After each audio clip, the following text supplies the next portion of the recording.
হ্যাঁ মানসীদি, আমি বাংলাহান থেকে রিয়া বলছিলাম। হ্যাঁ বল দিদি, 1 বছর আগে আমরা আরজি করের মতো নৃশংস ধর্ষণের মতো ঘটনা দেখেছি, এবং বছর ফিরতে না ফিরতেই ফের দুর্গাপুরে ভিন রাজ্য থেকে আসা একজন পড়ুয়া ডাক্তারি ছাত্রী, তাকে ধর্ষণ করা হয়েছে। এবং মুখ্যমন্ত্রী এই প্রসঙ্গে বলেছেন যে ছাত্রীরা যাতে রাতে না বাইরে বেরোয়। আপনি একজন কর্মরত মহিলা রয়েছেন, আপনি কি এই বক্তব্যকে সমর্থন করছেন? এটা কি সমর্থন করার মতো বক্তব্য হয় যেটা সমর্থন করব? আমি আমার নিজের মেয়ের ক্ষেত্রেই তো এটা মানবো না, কারণ আমি ভাবতে ভালোবাসি যে আমরা এমন একটা রাজ্যে থাকি যে রাজ্যে একটা ছেলের মতো একটা মেয়েরও সমান অধিকার আছে, স্বাধীনতা আছে, নিশ্চিন্তভাবে জীবনযাপন করার অধিকারটা আছে। এবং আমার রাজ্যের মুখ্যমন্ত্রী সেই যোগ্যতাটা আছে যারা আমাদের সবাইকে সেফ রাখবেন। তো তুমি যদি বলেন যে ও মেয়েরা তোমরা রাস্তায় বেরিও না, তাহলে যে ছেলেরা ঘুরছে হয় না হয়, সেই ছেলেদেরকে কন্ট্রোল করার যোগ্যতা ওনার নেই। ওই জন্য উনি জানেন আমি এদের কন্ট্রোল করতে পারবো না, তাই বাবা তোমরা বেরিও না। তো এটা কি মেনে নেওয়া যায় দিদি? তুমি দিদি, এই যে মুখ্যমন্ত্রী আগেও বলেছেন আরজি করের পর যাতে কর্মরত মহিলারা রাতে তাড়াতাড়ি বাড়ি ফিরে আসেন। আপনি একজন কর্মরত মহিলা, আমি ওটাই বললাম। এটা দেখো, এটা ওনার অযোগ্যতা, উনি পারবেন না ছেলেদের কন্ট্রোল করতে, এই ছেলেদের শাস্তি দিতে, ছেলেদের একটা শাস্তিমূলক দৃষ্টান্তমূলক শাস্তি দিতে।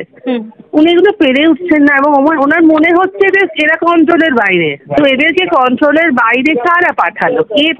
কে এত স্বাধীনতা দিল এদের যে তোমরা যা খুশি তাই করো, আমরা আছি তোমাদের সেভ করার জন্য? এখনো অব্দি আরজি করে রেজাল্ট 0, কসবা রেজাল্ট 0, এখনো অব্দি কিছু হয়নি, এখানেও হবে না।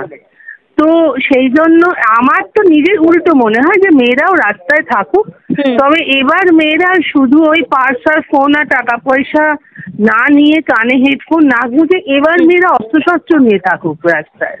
তুমি আমাকে রেপ করতে আসবে তো আমি তোমাকে কেটে দেবো।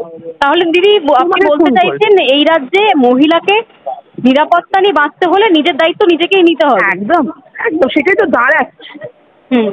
আজীবনে কত বছর ধরে তো এটাই। আজকে আমাদের বামফ্রন্ট যখন ছিলেন তখনও এই ধরনের ঘটনা ঘটেছে, এবং তখন তার নিন্দায় আমাদের তখনকার বিরোধী নেত্রী, যিনি এখন মুখ্যমন্ত্রী, তিনি প্রচন্ড সরব হয়েছিলেন।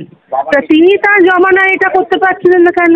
তাহলে কি সেই সরব হওয়াটা মিথ্যাচার ছিল, অভিনয় ছিল, নাকি এইটাই ওনার মিথ্যাচার অভিনয়? আমি বুঝি না, আমি বুঝতে পারি না। আমি এইটুকু বলতে পারি, আমি অসম্ভব ফ্রাস্ট্রেটেড। আমার ফ্রাস্ট্রেশনে কারি বা কি যায় আসে? না, আমার নিজের তো যায় আসে। আমি অসম্ভব ফ্রাস্ট্রেটেড। আমি আমার মেয়েকে শেখাই যে দেখ বাবা, বেরোনোর সময় এমনভাবে বেরোবি যাতে প্রয়োজনে ঘুরিয়ে দুটো থাপ্পড় মারতে পারিস, হাতে এমন কিছু রাখবি যাতে প্রয়োজনে আঘাত করতে পারিস। এটা তো পথ নেই শ্রেয়া, আর কি পথ আছে বলো? তাহলে কি সবসময় সেই আদিম যুগের মতো সঙ্গে পুরুষ মানুষ নিয়ে বেরোতে হবে, এবং সেই পুরুষ মানুষকে রেখে এটা ফেলে রেখে মেয়েটাকে নিয়ে তুলে যাবে না, তার কি গ্যারান্টি? এটা মুক্ত রাজ্য হয়ে গেছে, যা খুশি সবাই করতে পারছে।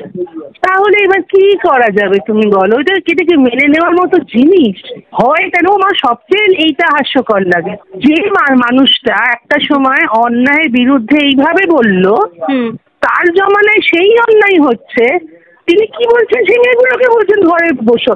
ওই তখন তো উনি বলেননি। আরো ভালো ভালো খবর দেখতে সাবস্ক্রাইব করুন বাংলাহান্টের ইউটিউব চ্যানেল। বাংলাহান্টের আরো খবর দেখতে নজর রাখুন। বাংলা খবর মানেই বাংলাহান্ট।